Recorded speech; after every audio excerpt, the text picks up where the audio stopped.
To call this meeting of the Elections Committee to order. Good morning, everybody. A quorum is present. Just as the first thing to mention, the first item on the agenda is the approval of the minutes for the March 6th, 2024 meeting. May I have a motion to approve the minutes? So moved. Representative Frederick has moved approval of the minutes. Any discussion? Okay, seeing none, all those in favor, please say aye. Aye. Opposed? The minutes are adopted. The first item on the first bill on the agenda is House File 3276, dealing with ranked choice voting. I will move that House File 3276 be re-referred to the State and Local Government Finance and Policy Committee. Just so members are aware, we did have a full hearing. I think we spent an hour and a half on a ranked choice voting bill last year, but hopefully we don't need to rehash things that we discussed last year, but we are giving this one a hearing as well. So, and then just so members are aware also, there is an A4 amendment in your packet. It did not meet deadline, so we are not going to be adopting it, but it's likely that it will go on largely in this form in the State Government Finance Committee, so I just wanted to make sure that members were aware of it, and we will be discussing it as well. So that's the status of that. Well, excuse me, so we will be discussing the A4, is that what you said? Yes, I mean, to the extent anyone has questions about it or anything, I think it's appropriate to discuss it here. I think that's appropriate, Mr. Chair, since it sounds like it's going to be added to the bill. And this is the Elections Committee and the committee most directly affected by this bill. You know, in the future, if there's a deadline problem, we could consult and work our way around that if necessary. Okay. I'd be happy to cooperate. Sure, I apologize for not bringing this to your attention. So I have moved House File 3276 to be re-referred to the State and Local Government Finance and Policy Committee. Representative Frazier, to your bill. Thank you, Mr. Chair, and Chair, Vice Chair, and Lee Torkelson. Thank you again for allowing me the opportunity to speak to this bill. It is different from last year. Last year was a lot broader. We've heard from folks, we've connected with folks, we've engaged stakeholders, and we come back with a bill that would only provide for a local option if jurisdictions wanted it. Minnesota is known for being a leader in civic engagement and democracy, but we believe that our communities can do it even better. We have the opportunity to make our local elected leaders more reflective and inclusive of communities they serve and address some of the toxicity and divisiveness harming our democracy. That's why we need this bill and the outcome it can offer. Ranked choice voting empowers voters to rank candidates in order of preference and ensures winners with a majority or the highest support possible in a single, decisive, and cost-effective election. This is especially important for communities of color who historically have been marginalized and underrepresented in our political system. In traditional elections, candidates often cater to a narrow base of supporters to secure plurality of votes, leaving communities of color feeling ignored and disempowered. With ranked choice voting, candidates have to appeal to a wider range of voters, including those from communities of color, to win. It also incentivizes candidates to build broad coalitions of voter support that span differences in background and political ideology. Ranked choice voting also allows for more diverse candidates to run for office without splitting a vote among them and therefore have a chance at winning. This opens up the field to a wider range of candidates to represent a broader set of values and interests of communities of color. Ranked choice voting has been shown to increase opportunities for women in communities of color, which is demonstrated by the historic all-female and diverse city councils in St. Paul and Minnetonka following elections of last November. Ranked choice voting is proven to be easy to use and foster higher voter turnout. In Minnesota cities that have adopted ranked choice voting, Minneapolis, St. Paul, St. Louis Park, Bloomington, and Minnetonka, the overwhelming majority of voters have consistently said ranked choice voting is simple and voter turnout has increased since adopting ranked choice voting. Communities of color in particular have historically had lower voter turnout rates, so any method that can increase turnout and engagement is a positive step towards greater inclusivity. In ranked choice elections, candidates must appeal to their opponents' supporters for second and third choice votes. And they do that by running positive campaigns that focus on policy solutions rather than personal attacks. That's exactly the antidote we need to heal our political divisions and promote more civil, representative, and inclusive elections.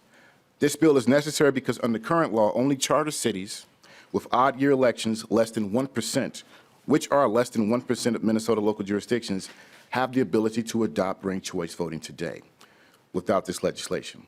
The Local Voices, Local Choices Act gives power to all cities, counties, and school districts to decide if ranked choice voting is best for their communities. The bill promotes local control and has no mandates, allows jurisdictions to adopt ranked choice voting by ordinance, resolutions, referendum, or amending their charter if they want to, allows for the creation of standards for implementing ranked choice voting in both single and multi-seat nonpartisan elections. It gives the Secretary of State rulemaking authority to establish additional standards necessary for jurisdictions to implement ranked choice voting in even years and across multiple jurisdictions. It provides for state certification of ranked choice voting equipment and tabulation systems, allowing for faster election results. This bill is about local control, empowering Minnesota communities to make decisions about how best to run their local elections. My office has been working with the Secretary of State's office to ensure the technical language of the bill works, and I'm grateful for their efforts and support. Chair, if I can speak to the A4 amendment, I know I'm not going to move it, but Sure. So the A4 amendment reflects that work. I do apologize for the timeliness of it, but that amendment is important and crucial because it lines us up with the Senate version of this bill, as well as provides language that is acceptable by the Association of Minnesota Counties and the League of Minnesota Cities. With that, Chair, I will yield to testimony. Thank you, Representative Frazier. The first testifier on the list is Secretary of State Steve Simon. Welcome to the committee. Mr. Secretary, please identify yourself for the record and proceed with your testimony.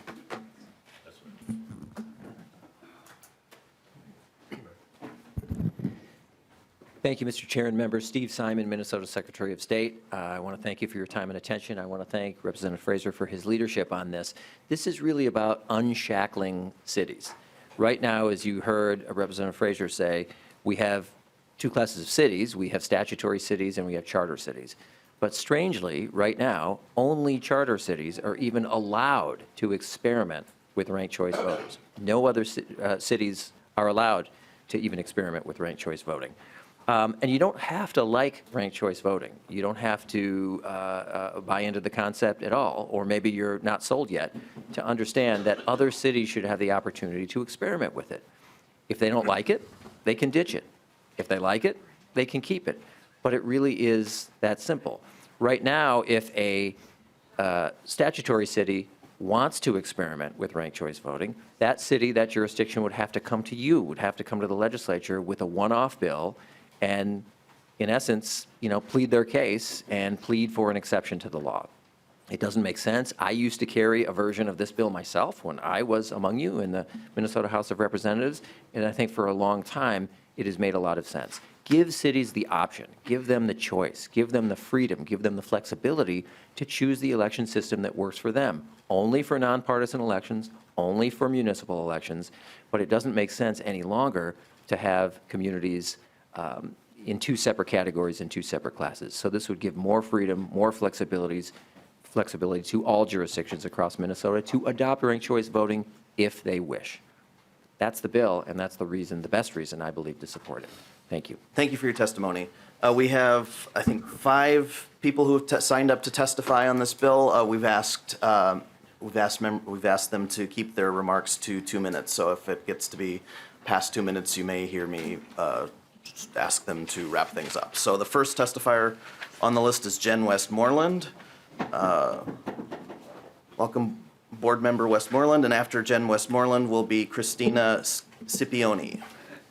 Welcome to the committee. Please identify yourself and proceed with your testimony. Good morning. Thank you. I'm Jen Westmoreland. I've served as a member of the Hopkins School Board for the past 7 years. In 2020, I introduced a resolution supporting the local option for jurisdictions to choose ranked choice voting, such as cities and school boards. Our school board unanimously passed this resolution in 2020. Since then, I've witnessed firsthand the benefits of ranked choice voting in the city of Minnetonka, which is part of the Hopkins School District and a community that I've called home for many years. These benefits included more diverse candidate pools, higher voter turnout, and less costly election cycles. When there was an effort to repeal ranked choice voting last November, Minnetonka voters resoundingly said yes to ranked choice voting a second time at the polls. Ranked choice voting would also be a great benefit to county races, eliminating costly and low turnout primaries. I'm currently a candidate in the Hennepin County Commissioner District 6 special election, where the primary and general election are only 2 weeks apart. Ranked choice voting would make voting in this election more accessible for our community and less costly for the county. As I'm sure you know, ranked choice voting is part of the Hennepin County government's legislative agenda for this year. For these reasons and more, I ask you to support this bill, and I thank you for hearing my testimony. Thank you for your testimony. The next testifier is Christina Scipione, and after Christina Scipione will be Anita Smithson. Welcome to the committee. Please identify yourself and proceed with your testimony. Thank you, Chair and committee members. My name is Christina Scipione. I am the city clerk in Bloomington, and I thank you for your time today. I have been administering elections since 2008 and was responsible for implementing ranked choice voting once it was approved by Bloomington voters in 2020. I am speaking in support of 2 provisions in this bill. First, I am in support of statewide standards for ranked choice voting. Consistency is important in elections. Ranked choice voting voters in Golden Valley should have the same experience as voters in Redwood Falls and Bloomington. Statewide standards make it easier for all to understand how RCV elections are administered, which increases transparency and trust in the electoral system. Statewide standards also lower the barrier to entry for communities that want to implement RCV but feel overwhelmed by the daunting task of creating an electoral system from scratch. The second provision I am in support of is allowing the use of federally tested RCV tabulation software. Bloomington has used RCV in 2 local elections. We've used both tabulation methods currently available, the spreadsheet method and the hand count method. Both methods are manual processes which delay results reporting. Delayed results reporting provides room for misinformation to spread and can diminish trust in the electoral process. Software does exist that automates the RCV tabulation process, but current law does not provide for its use. Allowing the use of RCV tabulation software will minimize the time needed to hold tabulation rounds, which will provide the quick results reporting that our voters have come to expect. Thank you for your time today. As an election administrator, I appreciate your consideration of those provisions. Thank you for your testimony. The next testifier is Anita Smithson, and after Anita Smithson will be Rod Adams. Welcome to the committee. Please identify yourself and proceed with your testimony. Yes, thank you. Hi, Chair and members. My name is Anita Smithson. I'm a political strategist and campaign manager in Bloomington, and I'm here today because I have supported and managed several local campaigns, and I want to share the positive outcomes in our Bloomington community with ranked choice voting elections. Voting is a fundamental right, and it should be easy. Ranked choice voting is easy. Even the candidates in Bloomington who were vocally opposed to ranked choice voting clearly articulated which races they wanted their supporters to rank just one candidate and which races they wanted their supporters to rank multiple candidates. Reviewing election results makes it apparent that voters from all demographics across the city were able to find candidates to rank. Fairly clear coalitions of voters emerged in patterns that aligned with the conversations we were having and hearing from our opponents on the campaign trail. After thousands of conversations with voters, it was clear that the overwhelming majority understood how to cast their ranked choice voting ballot. I also appreciate that ranked choice voting incentivizes candidates talking to more voters. Several of the campaigns I have worked on in Bloomington had multiple candidates for each seat. In 2021, we knew for one of our races that the vote would be split 4 ways, and that while voters and candidates may not agree on every issue, we knew there was room, especially in our nonpartisan local elections, for finding common ground and shared values. It is because we reached beyond the most dedicated base of supporters, we heard from more voters, even ones who disagreed with our campaign on some issues, and found areas of commonality that we would not have found if we were just sticking to our base. With RCV, we had an incentive to talk to more voters because it was the right thing to do, but also because it was a key winning strategy. RCV elections are won by the people with the broadest community support, and local voters know the issues impacting them best. We all benefit when more voices are heard in the electoral process, and ranked choice voting is a valuable election reform to support more community voices. Please support this local control bill to give other communities the same opportunity we have in Bloomington to use RCV to improve their local democracy. Thank you for your testimony. The next testifier is Rod Adams, and after Rod Adams will be Mary Hartnett. Welcome to the committee. Please identify yourself and proceed with your testimony. Thank you. Hello, my name is Rod Adams. I'm the founder and executive director of the New Justice Project Minnesota, and I'm here to speak in support of HF 3276. So our electoral system was designed to shut people out.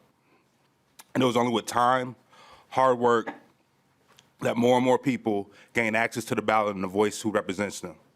And there is no denying that there's been progress, but just achieving access to the ballot isn't enough. Too often, Black communities and communities of color are asked to choose from candidates that don't represent us or our interests. Ranked choice voting helps communities who have been traditionally marginalized by allowing more people who look like us to run, which in turn gives our communities more choices and chances for direct representation. The positive impact of ranked choice voting on representation in elections has been demonstrated over and over again. Before RCV, Minneapolis and St. Paul had nearly all white councils, city councils. Since RCV, they've had the most diverse councils in their histories. This is because RCV gets rid of the unrepresentative low turnout primaries, which has been a huge structural barrier for candidates of color. Under RCV, a multiracial electorate turns up in a single higher turnout general election, giving diverse candidates a much greater shot at winning. And rather than split the votes among candidates of color, RCV allows voters of color to pool their votes and increase the opportunity for their candidates to win. In all the cities that use RCV, we've seen a lot of firsts. The first Somali, the first Hmong, the first trans, the first Latino, first all-female city councils right here in St. Paul, in Minnetonka, and more. In 2023 alone, more than half of winners were people of color, and more than 90% of them were women. As someone who's worked on multiple campaigns and elections over the years, I see these huge strides, building representation and political power as the way to achieve a truly multiracial democracy. Let's give more communities the power to shape how they choose their representatives and vote yes on local voices and local choices. Thank you. Thank you for your testimony. Next testifier is Mary Hartnett.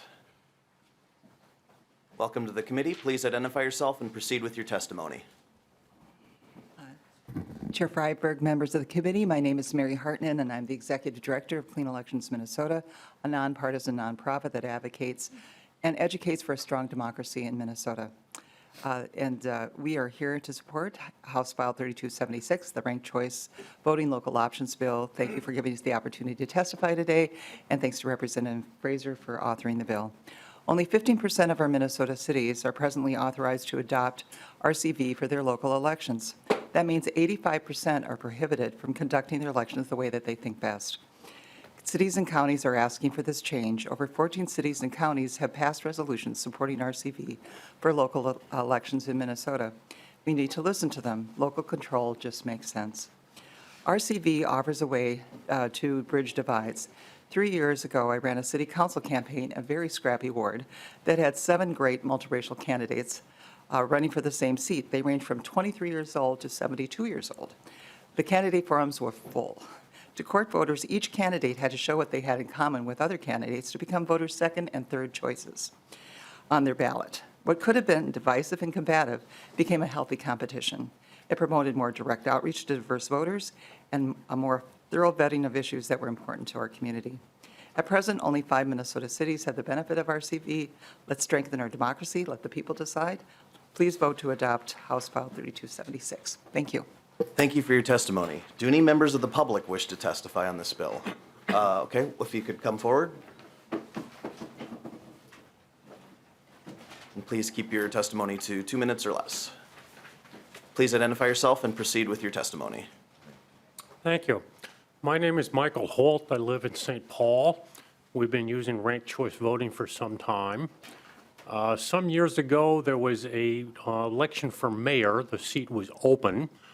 There were 10 candidates, and I looked through all their materials, their biographies, their position papers, and I decided that there were 4 of them that were reasonably aligned with my values and I thought had a reasonable chance of being a successful mayor.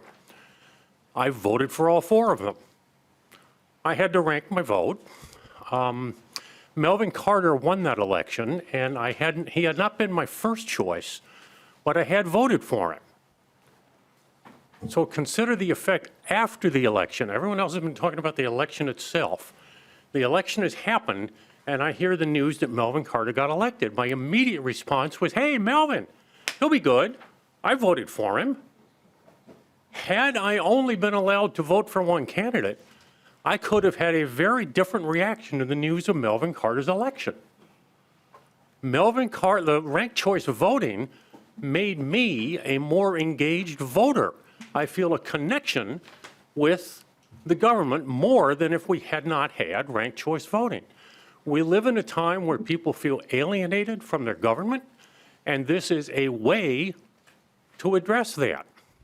It increases citizen engagement and buy-in, and I think that is the single best reason to have ranked choice voting. Thank you. Thank you for your testimony. I only saw the one hand, so I will turn now to amendments. Representative Torkelson, did you want to offer either the A6 or A7 amendments?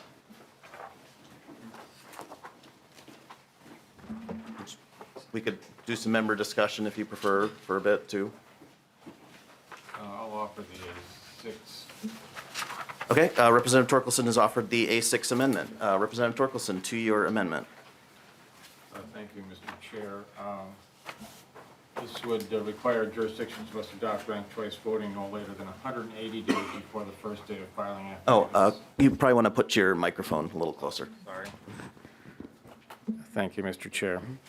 This amendment would require jurisdictions must adopt ranked choice voting no later than 180 days before the first day of filing affidavits for candidacy to have the time they need to succeed in preparing for the election. Thank you for the amendment. Lead Torkelson. Representative Frazier, did you have any comments to the amendment? Yes, thank you, Mr. Chair, and thank you, Lee Torkelson. We did address this in the amendment, and this is in close work with the Office of Secretary of State. We do provide for 20 weeks before the state, before the primary, for that declaration piece. So I will ask for a no vote on this amendment, but only because we've been working with the Secretary of State and they've been working closely with local election officials to kind of pin down what's needed to make sure that this can be successful there. So at this time, I'd ask for a no vote, but I am willing to continue to have conversation as we move forward. Lead Torkelson? Mr. Chair, I'll withdraw the amendment. Okay. If we had been considering the amendment, the A4, this would not have been necessary. Okay, sure. The amendment has been withdrawn. Thank you, Lead Torkelson. Were you interested in the A7 amendment as well? Oh, Representative Quam. Thank you, Mr. Chair, and I would like to move the A7 amendment because one of the main criticisms I've heard and seen across the nation on ranked choice is that there are times of where you get to the third or fourth, and the total number of votes decreases sufficiently to where the majority of the remaining votes are not a majority of the votes cast. And frankly, for election confidence and integrity, I'd like to maintain that in order to win, you have a majority of the votes cast initially in the election, not the majority of a portion of the votes cast because other ones have been pushed to the side. Thank you. Representative Quam has moved the A7 amendment. Representative Frazier to the amendment. Thank you, Mr. Chair, and thank you, Representative Kwan, for offering the amendment. I will also ask for, at this time, to not accept this amendment. Again, working closely with the Office of Secretary of State, we have worked out the pieces that are necessary for this to be successful at the local level. And by design, ranked choice voting is designed that the majority of the votes are the votes that will be cast for individuals as they rank them. And even though you have the process of going through the ranking, it still would be the majority of the votes that would go to those individuals. Representative Quam. Thank you, Mr. Chair. Actually, there have been ranked choice vote elections where the winner received less than 50% of the total votes cast in that election, because you get to the second and third. Plus, this would take care of, in your opening statement, you said ranked choice voting is to allow minority, participation, and then you bragged about 2 occasions of where one defined group made up the entire pool of winners. To me, diversity is having people from multiple groups elected. So I wouldn't be bragging about one defined group being all the members that won. And to ensure that we maintain the integrity, we actually want the winner to be the person that receives the majority of the votes cast, not the majority of the remaining votes after you've discarded other votes. So I'm hoping that we will be able to support actual democracy and fair elections. Any further discussion to the A7 amendment? Okay, seeing none, all those in favor, please say aye. Aye. Opposed? No. The motion does not prevail. So to the bill. Member discussion. Representative Coulter. Thank you, Mr. Chair, and excuse me. Thank you, Representative Frazier, for bringing this bill forward. And I also want to thank the several members of my who serve and live in my community who are here with us today. I do bring sort of a unique perspective to this proposal. I am one of only 2 members of the legislature who's actually, I am aware of, who has actually run in a ranked choice voting election. And I think there are really a lot of reasons that local governments should want to consider ranked choice voting, particularly given that local elections tend to have vastly lower turnout, and local elections either tend to be nonpartisan, where the coalitions are much more fluid, or they tend to be in localities that are so heavily partisan that they are in effect nonpartisan. And there are, I think, really just a lot of good reasons for local elections to be able to consider this. But even more so than that, the more unique perspective that I bring to this is that I am pretty sure I am the only member of the legislature who has actually had to implement ranked choice voting on the local level. I was on the Bloomington City Council when we implemented it. And I would just say to anyone, sort of to echo what the Secretary of State said, regardless of what you think about the policy of ranked choice voting, the fact that local governments will be considering it should make you want to support this bill.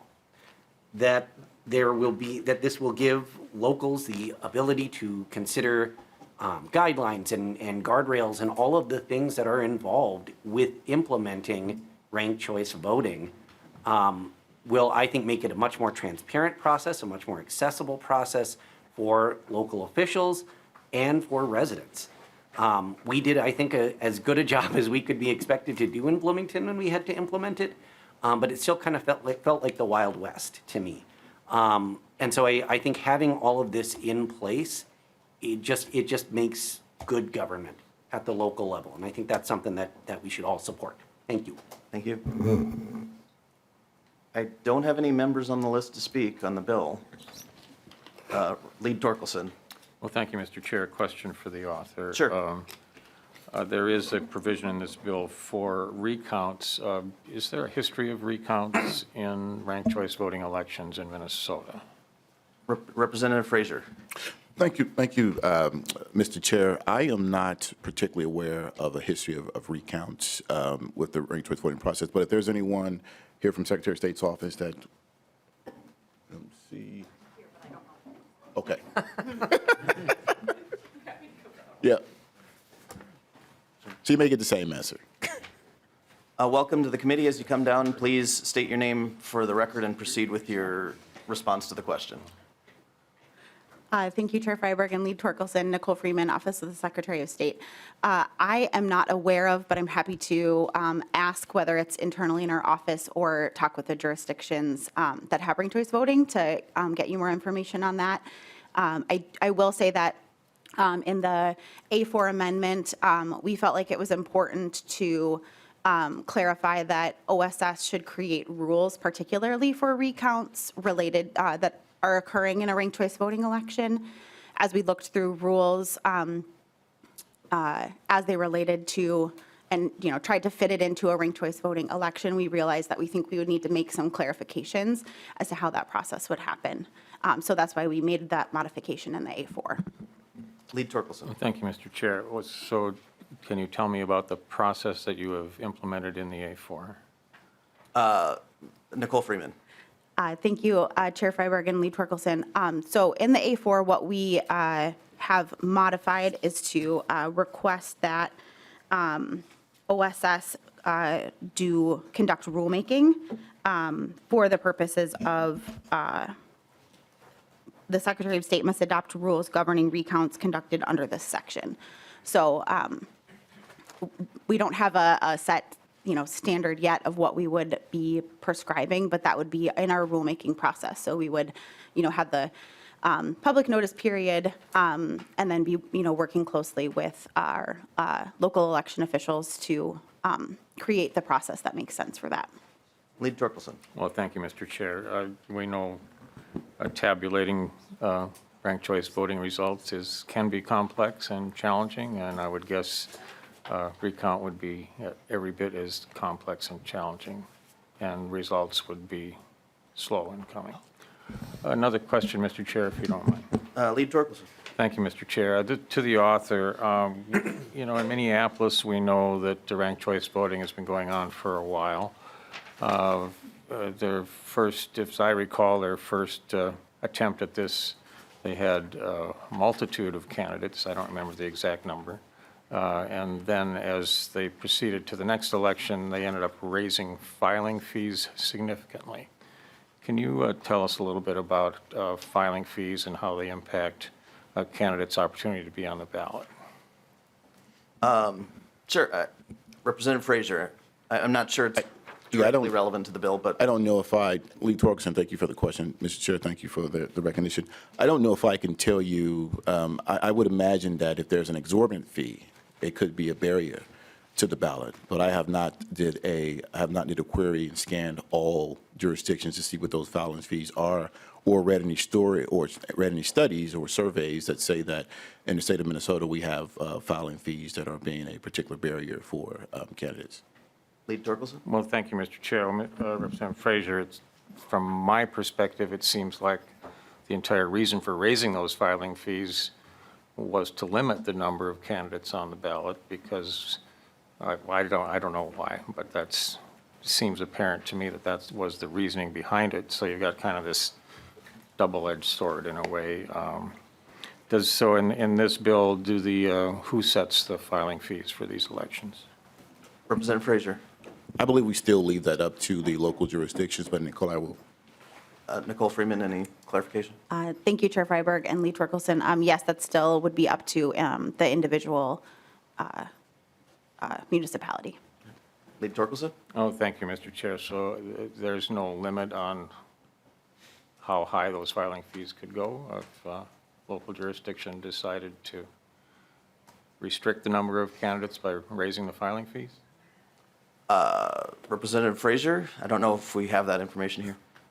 Representative Torkelson, if you were interested in introducing a bill to cap the amount of the filing fee, that sounds like a GOP bill I might be inclined to hear. That's shocking in itself.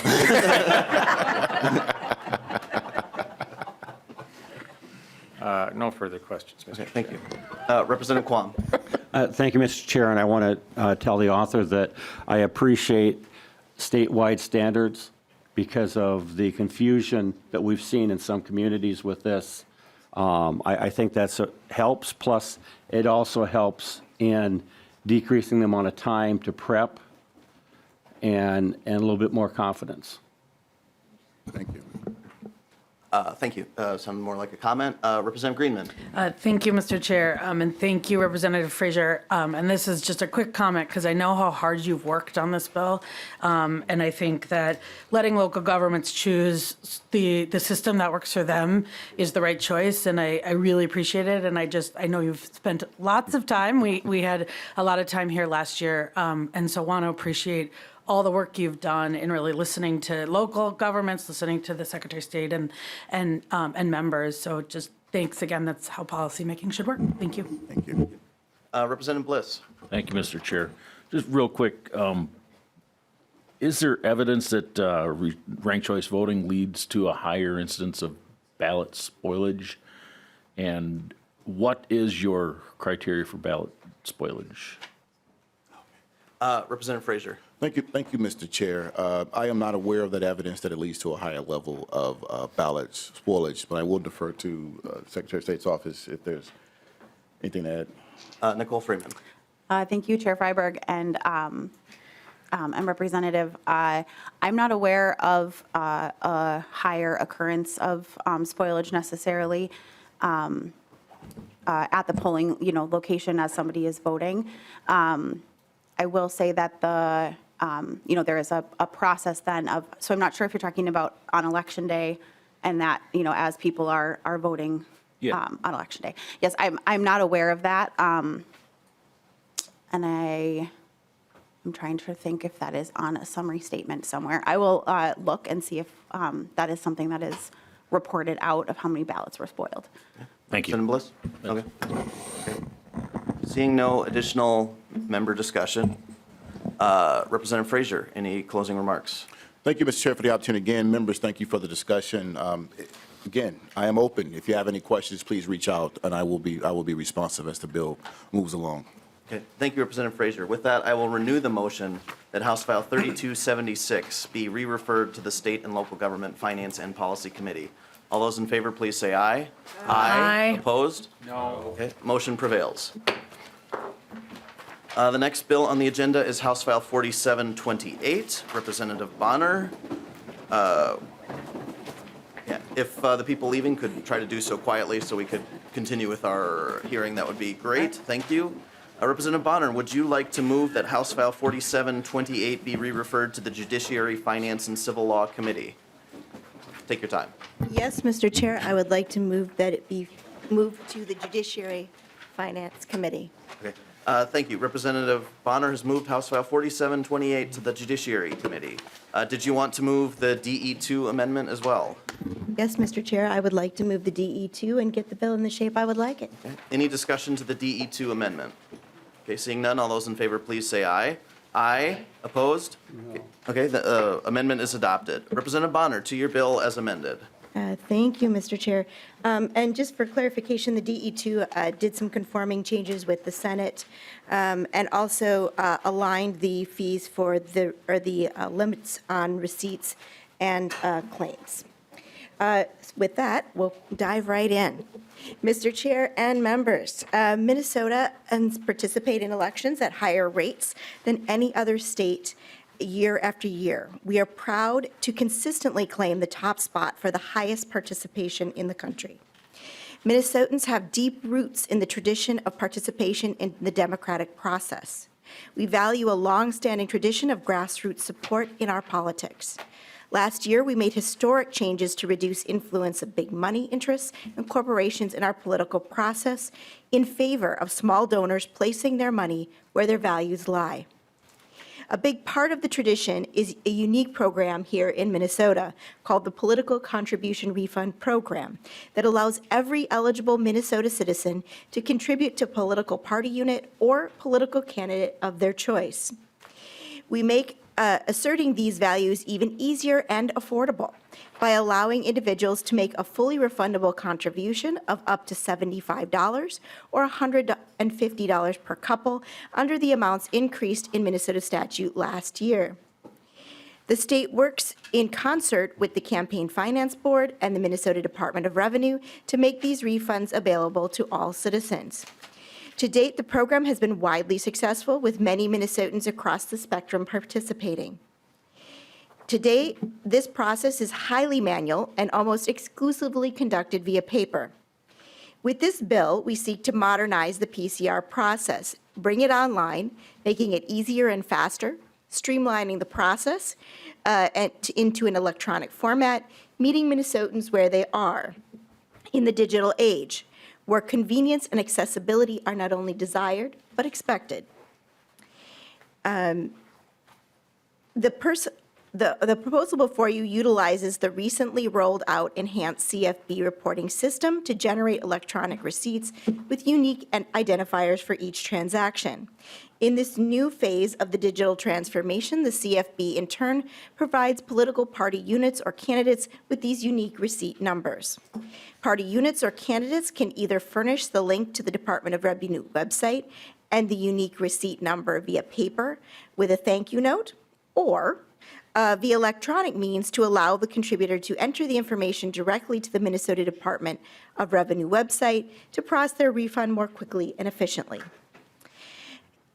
As an added bonus, the bill enjoys bipartisan support in both chambers, including members of this committee.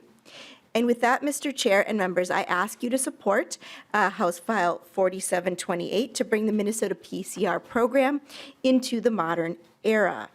I do have with me today Mr. Kyle Tan, my first testifier, to testify on its behalf. Okay.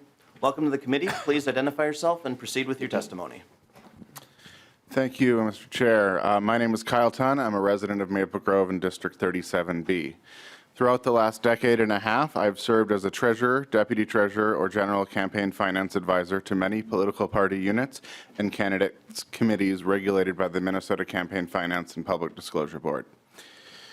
As someone who has issued hundreds of PCR receipts, I am here today to speak in favor of House File 4728, a bill that would modernize the process of receiving and claiming a political contribution refund under Minnesota's PCR program.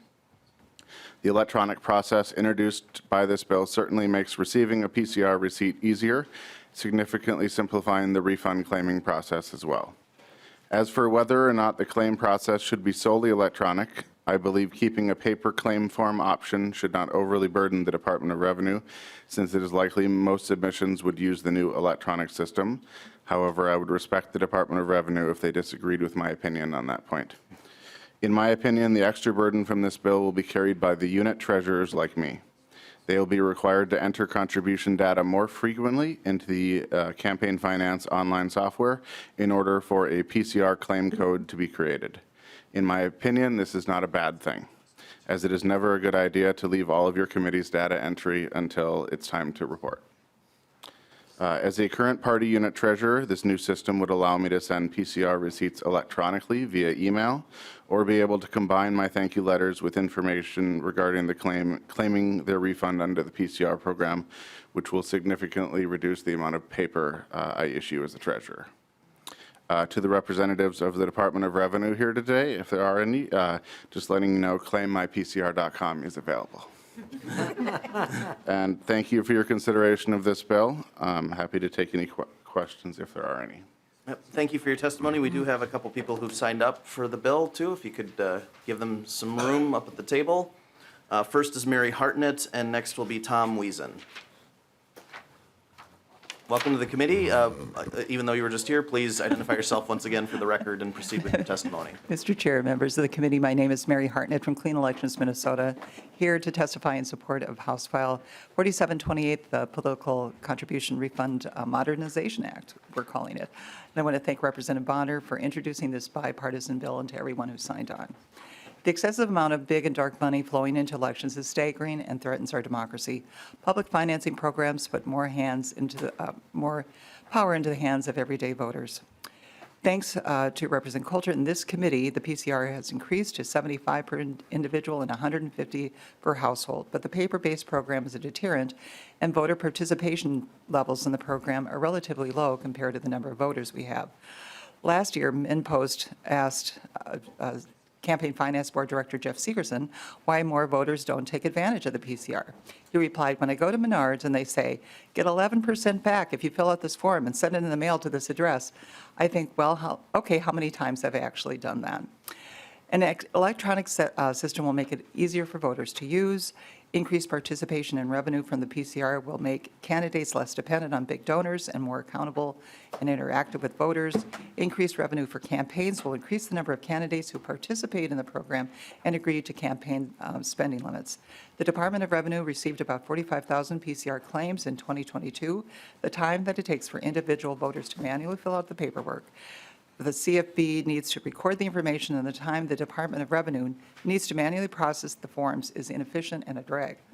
This is a great bill. We believe that we need to provide more options for public financing programs, but modernizing the PCR is a great first step in encouraging participation in the program, empowering voters, and strengthening our democracy. Thank you.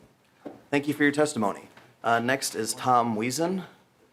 Welcome to the committee. Please identify yourself for the record and proceed with your testimony. My name is Tom Wiesen. I do have handouts for the committee.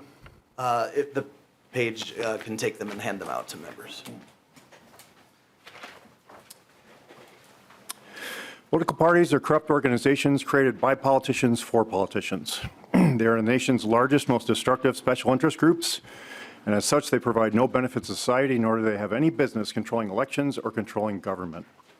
There is no fantasy chain elaborate enough to justify forcing taxpayers to shell out 1 penny to fund political parties, much less in a more efficient manner that HF 4728 intends to facilitate. I've outlined 6 major problems with political parties. They're in your first handout. It explains why political parties are unfit and undeserving of any taxpayer funds. I understand the intent of State Statute 290.06 Subdivision 23 is to mitigate the effects of big money and dark money in politics, and I wholeheartedly support this intent. In the 2019-2020 election cycle, political parties raised over $3 billion to manipulate election outcomes over the will of people. The problem is that political parties are the big money problem in politics, and funding them is in direct conflict with the intent of this law. Political parties use these publicly derived funds to directly manipulate elections where taxpayers cannot vote. In an effort to get big money out of elections, it is not a solution to force taxpayers to fund organizations that use big money to control elections. Wrong is wrong. HF 4728 only serves to make wrong faster and more efficient. Taxpayers should not be forced to fund corrupt organizations that control the outcomes of Minnesota's elections using political party gerrymandered districts. They should not be supporting organizations that use 0.1% of Minnesota voters in the form of extremist political party loyalists to determine the outcomes of primaries at closed political party conventions. They prohibit Minnesota voices in political party-controlled caucuses, and they create unconstitutional laws that prohibit legally eligible Minnesotans from voting. Before you spend your efforts on making corruption more efficient, I would direct your attention to the second handout, which is the red line of State Statute 290.06 Subdivision 23 that cuts out the corrupt portion of that law. I urge you to vote no on HF 4728 until you revise the state statutes to eliminate mandated public funding of corrupt political parties. Thank you for your testimony. Are there any members of the public who wish to testify on this bill? Okay, seeing none, we will turn to member discussion. I have a few who've signed up. Representative Bliss. Thank you, Mr. Chair. To the author, why eliminate the paper option, I guess? And I'll qualify that. I come from a part of the state where, believe it or not everybody has internet access. I don't have internet access. I have a lot of elderly people that when they write the checks out to me, you can barely read it because it's shaking so bad. They don't have access to the internet. They don't have the ability to do that. So that's eliminating a whole bunch of people from the PCR. So I think it's a good idea what you're doing here, but the elimination of the paper one, I really have a problem with. I mean, it would lower the impact on the Minnesota Department of Revenue, but we still need to keep that option. Representative Bahner. We should have some folks from the CFB and the Department of Revenue here who can also speak to this particular provision, if they want to come forward.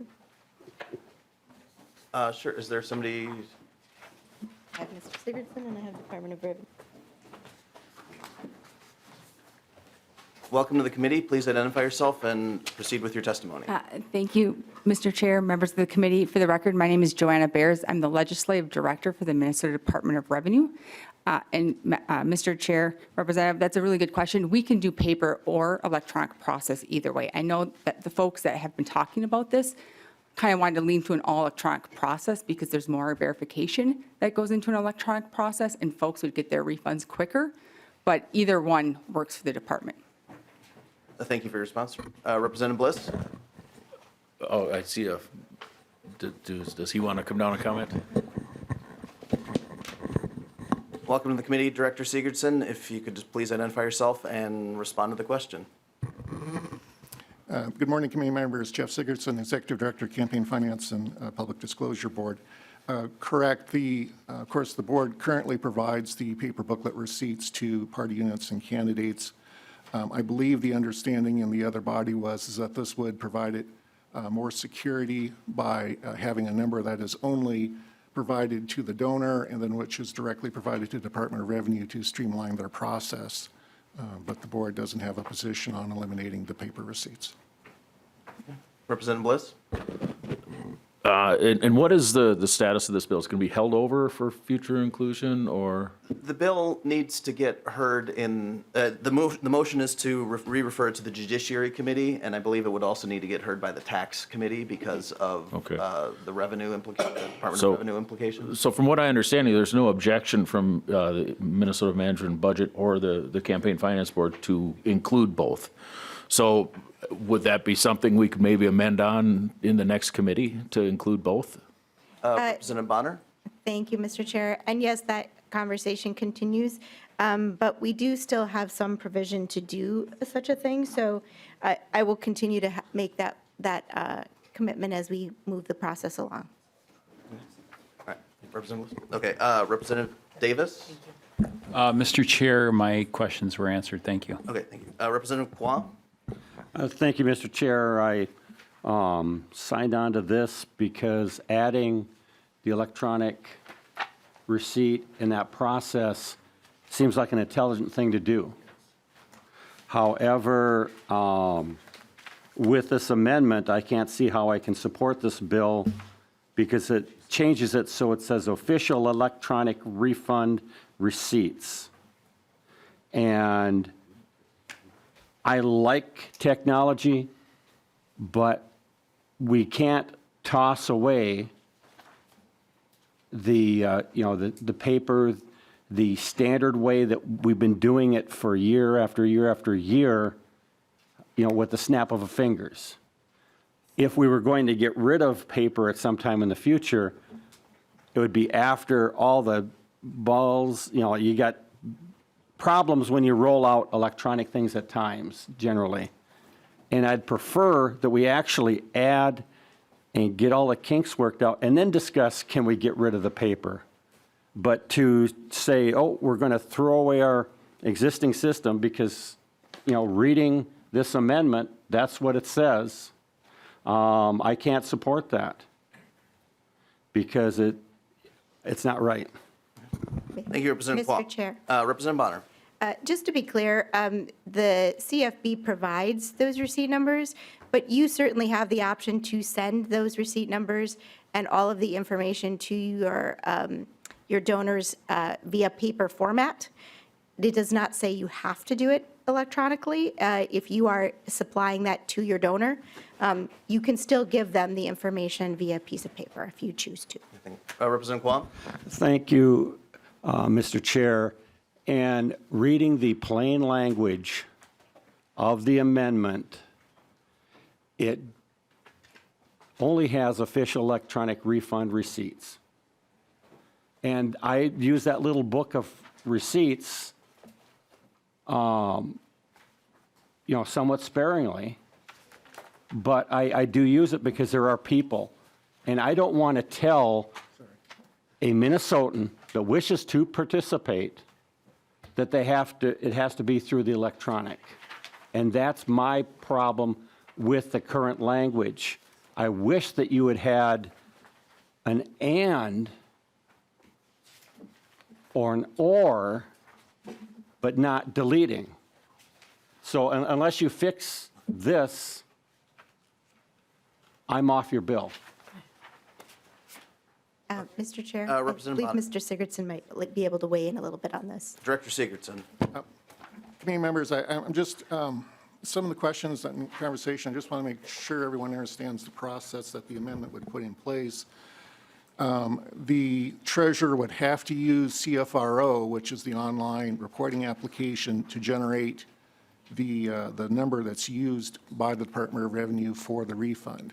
So it's not only the issue of getting rid of the paper receipt, it's frankly, moving to issue a receipt number, you have to enter it into the online application. That's the other change that's sort of inherent with this bill, just so that everyone's clear of that point. That was my only issue. Thank you. Representative Altendorf.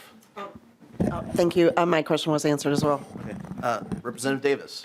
Okay, I just want to be clear. So 3.4, it says, a refund of a contribution is allowed only if the taxpayer files a claim, that we're on 10 now, claim using the electronic file system authorized in paragraph H. That's the taxpayer claim using the electronic filing system. So this does read that paper's gone, correct? Completely. I just want to clarify. Would you want to clarify that? I think maybe Matt Gehring might be good just to clarify the language of the bill. Mr. Chair and committee members, I'm not sure that I have a whole lot to add beyond the text that Representative Davis just read. I would also note on line 1.20, the change in the DE2 requires the board to provide the electronic refund receipts rather than the supply of paper receipts. Just a follow-up question to that point but the board, it says the board has to make it available to the party or the candidate, but as Representative Bahner said, the candidate or party could still then supply a paper record to the contributor. Is that correct? Mr. Chair, yeah, so the candidate could provide paper information to the contributor, but then this bill would still require the contributor Correct. to get the refund to submit it electronically. Okay. That's fine. Okay. Thank you. And Representative Bonner's indicated that she's willing to continue to work on this. I do think, since this is administered by the Department of Revenue, when this bill reaches the tax committee, I think that would be a logical point to have a further discussion on this point. Representative Sure. Davis. Yeah, just one closing comment. Thank you, Mr. Chair. Thank you, Representative Bahner. I have a nice older lady. I think she's 83 years old now, and she's still sharp as a whip, and she's still real strong, and really enjoy her. Good lady, and she does not have a cell phone. She does not have a computer. She does not have an email. And so I am hoping that we don't discriminate against people out there like her. Thank you, Mr. Chair. Representative Torkelson. Well, thank you, Mr. Chair. This bill as introduced was very appealing. In fact, many of us have signed on. But I classify myself as a neo-Luddite. I'm of an age where I use electronics, but I don't necessarily always understand how they work. And frankly, if this is not clarified so that we know that those that want to use paper can use paper, and we can get the supplies we need to use paper receipts, I and others will be taking our names off this bill. We were surprised by the DE one. We liked the bill, or the DE, whatever it is, DE. So just really scratching our heads as to why these changes are being made, and it's maybe you intended to keep paper available, but it's really not clear in the language of the DE. Yeah.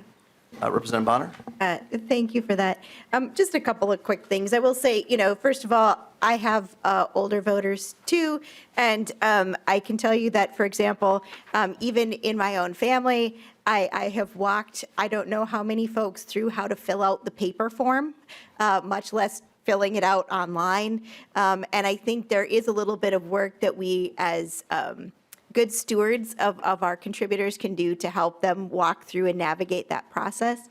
The one thing I will say that is if they have the ability to do it online, it also allows them to enter their information with a little bit more privacy, perhaps, than having me help them fill out the form where they have to fill out their social security number and all of those kinds of things. So I think there's a little bit of education for those older voters regardless. I will say piece around the electronic piece actually originated in the Senate, so I will be upfront about that. But I have been actually having some conversations about that with them behind the scenes, so we'll continue to work on the bill, and I suspect you will see a revision in the next stop. All right, thank you. Representative Bahner, with that, would you like to renew your motion that House File 4728 as amended be re-referred to the Judiciary, Finance, and Civil Law Committee? Yes, Mr. Chair, that is my motion. Thank you. All those in favor, please say aye. Aye. Opposed? No. Okay, motion carries. The bill is on its way. Final bill on the agenda for the morning hearing is House File 4287, Representative Virnig. Would you like to move that House File 4287 be placed on the general register? I do. I motion that House File 4287 be placed on the general register. Okay, thank you. Representative Virnig, to your bill. Thank you, Mr. Chair and committee members. In front of you today is House File 4287, a bill brought forward by members of the Minnesota School Board Association. This bill does two things. One, if a vacancy occurs on the board less than 2 years prior to the expiration of the term, no special election is required, and the appointee of the board shall serve the remainder of the unexpired term. 2, if the vacancy occurs within 90 days prior to the expiration of the term, the board may, but is not required to fill the vacancy by board appointment at a regular or special board meeting. School districts do not have dedicated funding to run elections, and therefore they are paid with general fund dollars that are better served in the classroom. This can be a costly mandate that significantly impacts small school districts. For example, Pine Point had a turnout of 5 people, less than 1% of that district, in a district-run special election. These elections cost on average $10,000, but can be more if the district is larger. It also saves on board administration time if a vacancy occurs within 90 days of the expiration of the term. Not all districts have retired board members willing to come back and fill a vacancy, and with the 30-day waiting period required after the resolution to appoint is approved, a board will go through the process to post, interview, and appoint someone to serve on possibly one meeting before their term expires. This bill would help eliminate some of the costly and labor-intensive current election practices when board vacancies occur. In your packet, you will find a letter of support from the Minnesota School Boards Association, Superintendent Zena Stenvik from Columbia Heights, and Superintendent Dr. Heidi Hahn from Brainerd Public Schools. These letters of support mention the increase in board vacancies in the last few years, the costs associated with special elections, and the administrative challenges when required to appoint so late in a term. I also have with me 2 testifiers today, Superintendent Greg Winter from Melrose Public Schools and Superintendent Dr. Michael Funk from Stillwater Public Schools. Okay, thank you. The first testifier is Superintendent Winter. If you could please come forward. Just identify yourself for the record and then proceed with your testimony.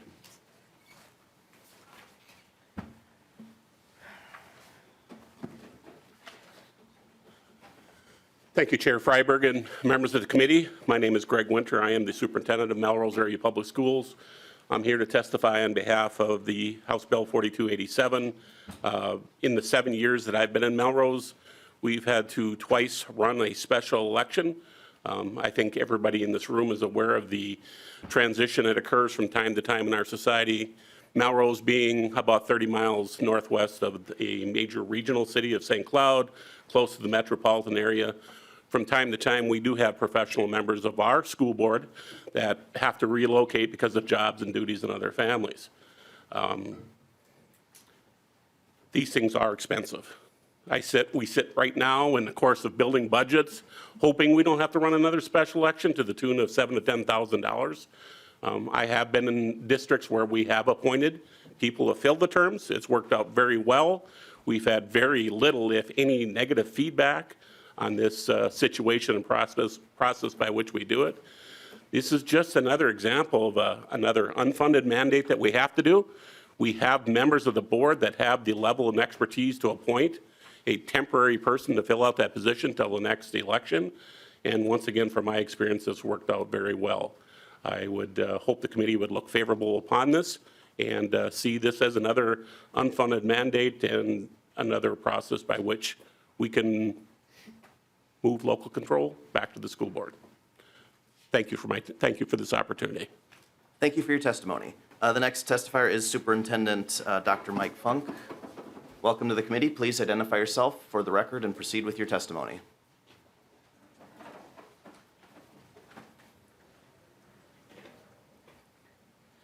Good morning, Chair Freiberg and committee members.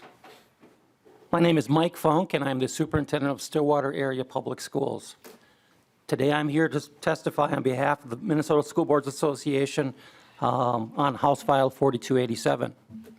This bill helps to solve problems related to how school districts manage a school board member resignation. First, the bill modifies statute so that when a school board member resigns, if the vacancy occurs less than 2 years prior to the expiration of the term, no special election is required, and the appointee of the board shall serve for the remainder of the unexpired term.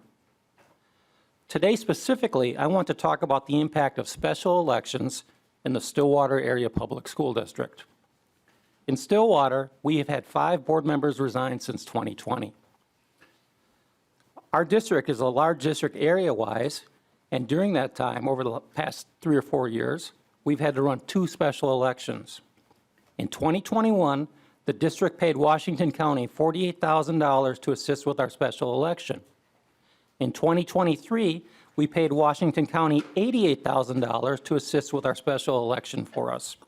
Because there's no designated funding for schools to run elections, this cost comes from the general fund, taking money out of the classroom and away from students. I also want to talk today about the impact of special elections on districts in another costly manner. In the fall of 2023, we ran a special election.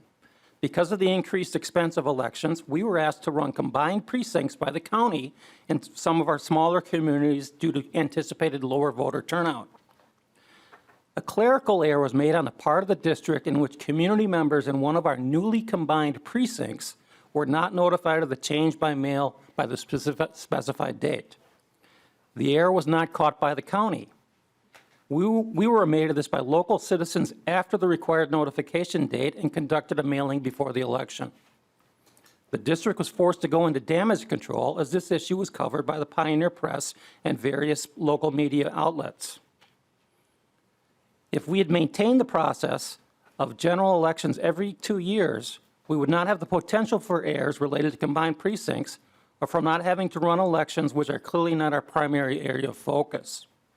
In Stillwater, the costs related to special elections have been twofold.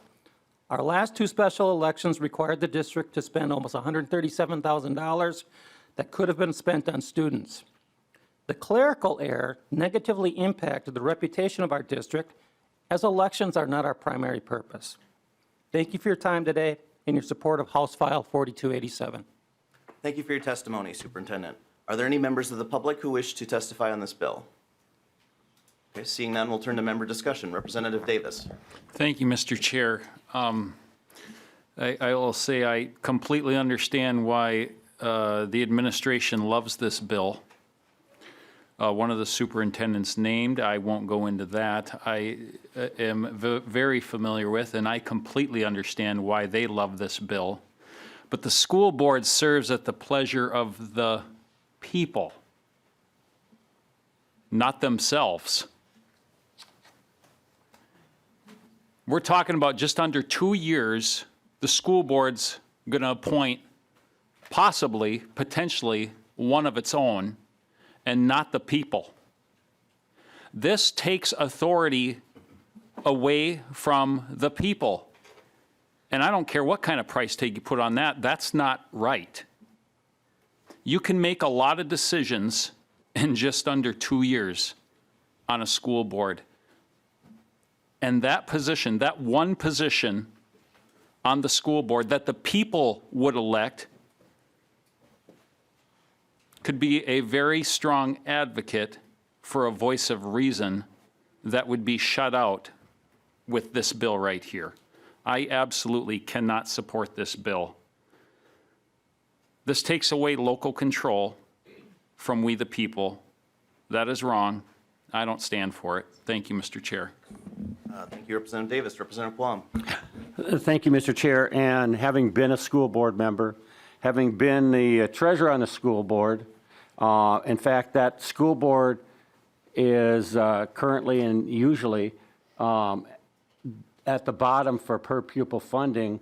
I'm acutely aware of the financial considerations, but I'm also aware of that school board had 3 resignations. 2 got filled with appointments for the short term before the election for the remaining 2 years. The third one resigned close enough to where they didn't do the appointment. One of the concerns I have is there should be a limit to the number of appointed members on the school board, because it dilutes the voice of the people.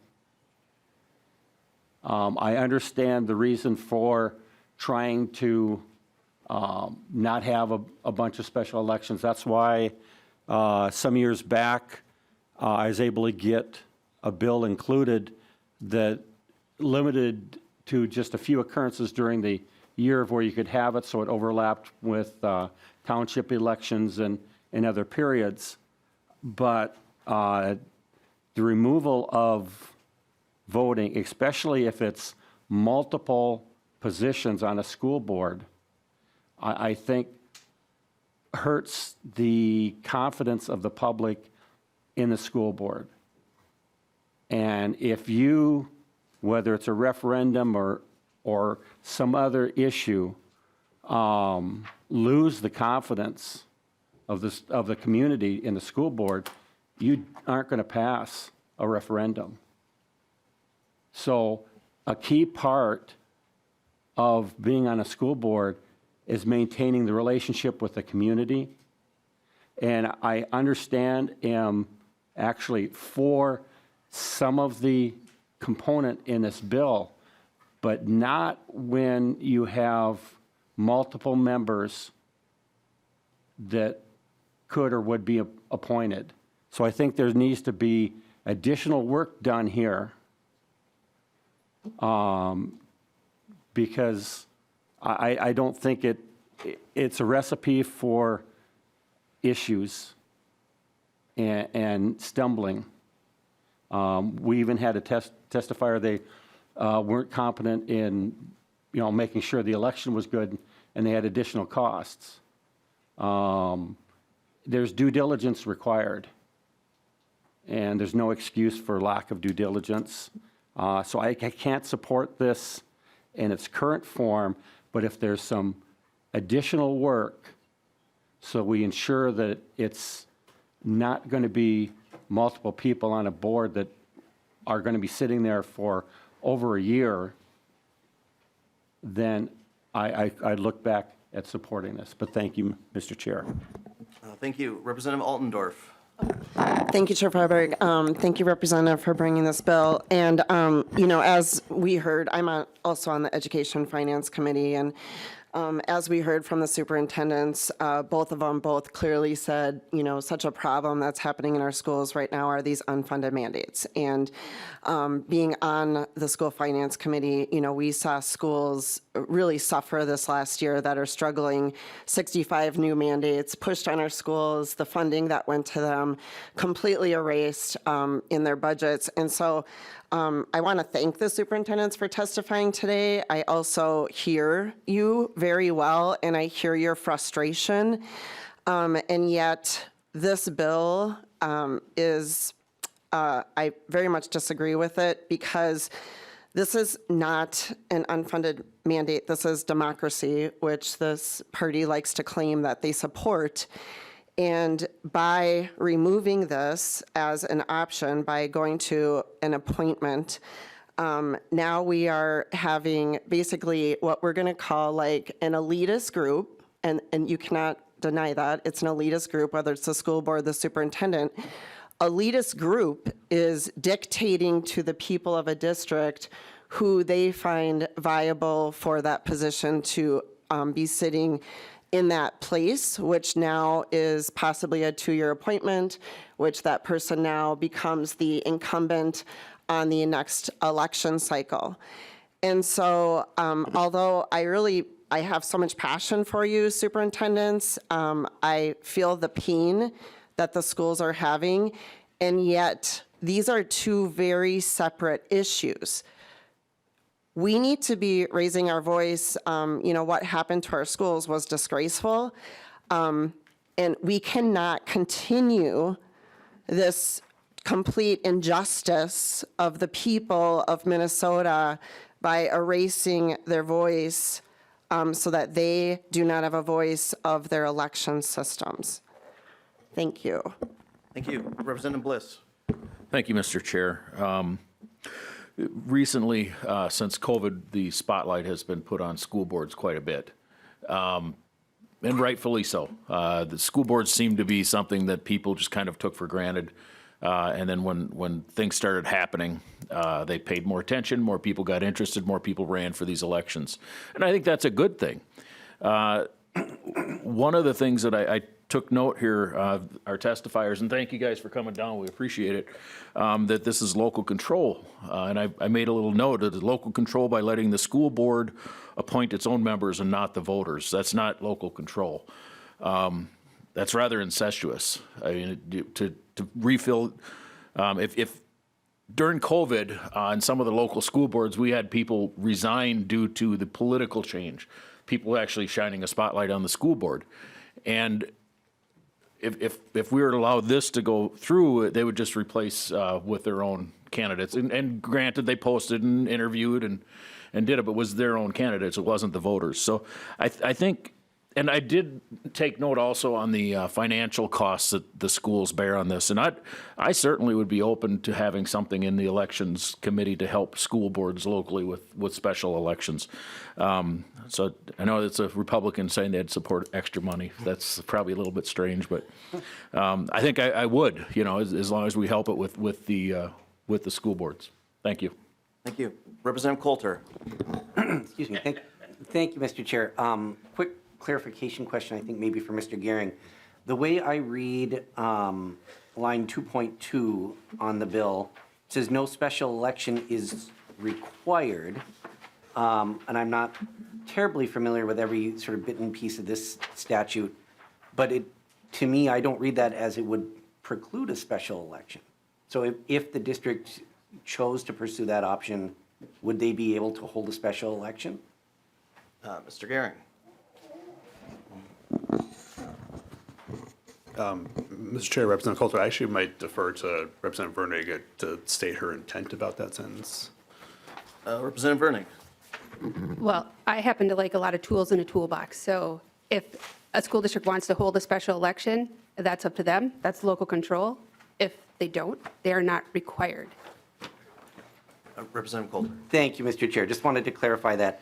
The other thing I would say is that, some of what this bill really does, and some of the details are a little bit different, but this really just lines up practice on school boards with current practice on city councils.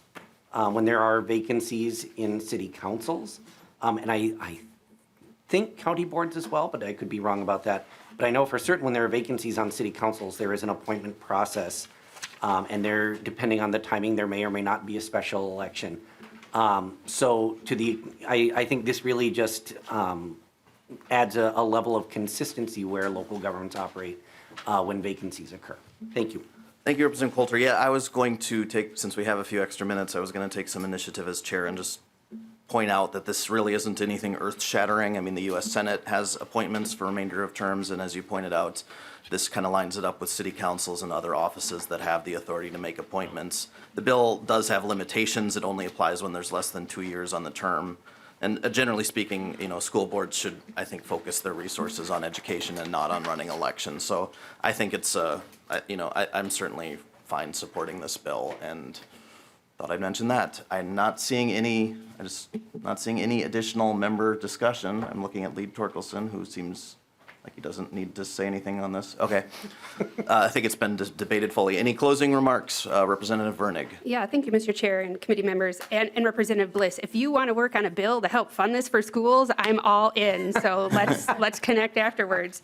You know, I appreciate your consideration for House File 4287. Everyone talks about the historic investment in our public schools last session.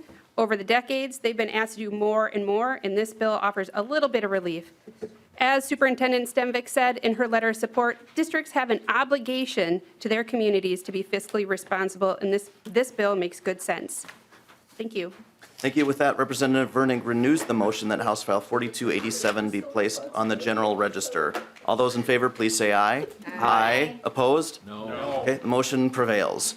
So we are coming back at 6 p.m. For some more exciting Elections Committee discussion. Any further discussion? With that, we are in recess until 6 p.m.